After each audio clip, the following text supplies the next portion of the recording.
জীবননগর উপজেলা স্বাস্থ্য কমপ্লেক্স নানান সমস্যায় জর্জরিত। 1973 সালে 31 শয্যা নিয়ে হাসপাতালটি প্রতিষ্ঠিত হলেও 2018 সালে এই হাসপাতালটি 50 শয্যায় উন্নতি করা হয়। তবে খাতা কলমে 50 শয্যা উন্নতি থাকলেও সেটি এখনো পর্যন্ত 31 শয্যা হাসপাতালেই বিদ্যমান রয়েছে।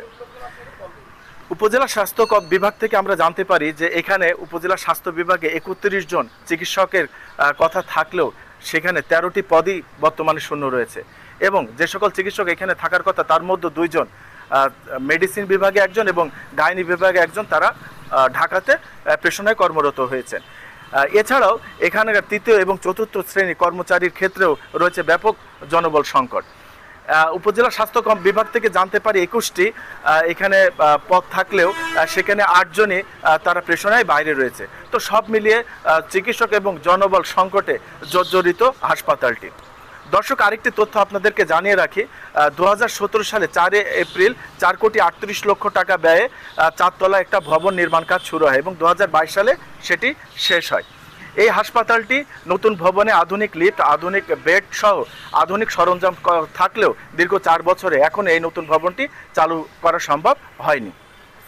এছাড়াও যে বাকি 31 শয্যা হাসপাতাল নিয়ে যেটি রয়েছে সেখানেও রয়েছে ব্যাপক জনবল সংকট।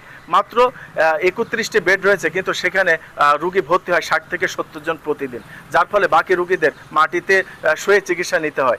এছাড়াও বহির্বিভাগেও 500 থেকে 6 জন প্রতিদিন চিকিৎসা নিতে হয়, যার ফলে চিকিৎসকের সংকট এবং জনবল সংকটের কারণে হাসপাতালে বর্তমানে একটা বেহাল অবস্থার মধ্যে রয়েছে। এছাড়াও এখানকার সাধারণ রোগীদের সাথে কথা বলে তারা একটু সন্তুষ্টি প্রকাশ করে যে সাম্প্রতিক সময়ে অপারেশন থিয়েটার চালু হয়েছে, সেই সাথে হাসপাতালে যে বিভিন্ন ধরনের চুরি ও অরাজকতা ঠেকাতে আনসার সদস্য নিয়োগ করা হয়েছে, এ বিষয়ে তারা সন্তুষ্টি প্রকাশ করে। এছাড়াও আমরা জীবননগর উপজেলা স্বাস্থ্য কমপ্লেক্সের পরিবার পরিকল্পনা কর্মকর্তা ফাহমিদা আক্তার রুনার সাথে কথা বলে তিনি জানান, শুধু সিভিল সার্জন না, আমরা ঊর্ধ্বতন কর্তৃপক্ষের কাছে পাঠানো হয়। এটা যেমন আমরা গতকালও পাঠিয়েছি, তো ওনাদের নিশ্চয়ই পরিকল্পনা আছে দেওয়ার, এই জন্যই তো চাহিদা চাচ্ছে। তাছাড়া সামনে 101 শয্যা বিশিষ্ট হওয়ার পরিকল্পনা আছে, সুতরাং জনবল বাড়বে, এটা আমরা আশা করছি।